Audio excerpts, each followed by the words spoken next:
Σεβαστοί μας πελάτες. Η αμφίεση των κληρικών κατέχει σημαντική θέση, αφενός στη χριστιανική λατρεία με τους συμβολισμούς που υποδηλώνει, αφετέρου στην πολιτισμική κληρονομιά της Ορθόδοξης παράδοσης μας.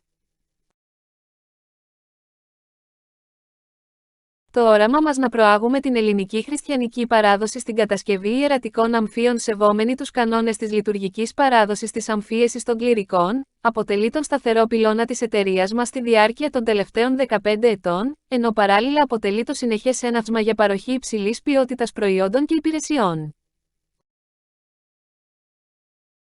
Η καθετοποιημένη μονάδα κατασκευής ιερατικών αμφίων που δημιουργήσαμε αποτελούμενη από 28 άτομα έμπειρο προσωπικό, σε αγαστή συνεργασία με το τμήμα εξυπηρέτησης των πελατών μας, διασφαλίζει την ποιότητα των ιερατικών αμφίων και την ταχεία αποστολής τους.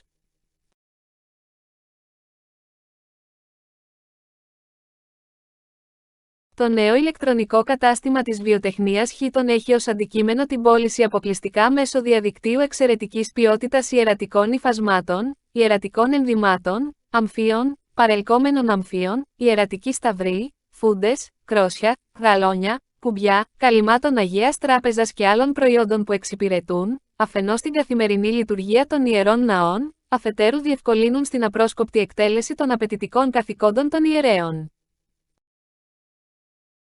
Παράλληλα, μέσω του νέου ηλεκτρονικού καταστήματος μας προσδοκούμε να καλύψουμε κάθε ανάγκη των πελατών μας στο εξωτερικό και στην Ελλάδα προσαρμοζόμενοι στη συνεχή τεχνολογική εξέλιξη της εποχής μας.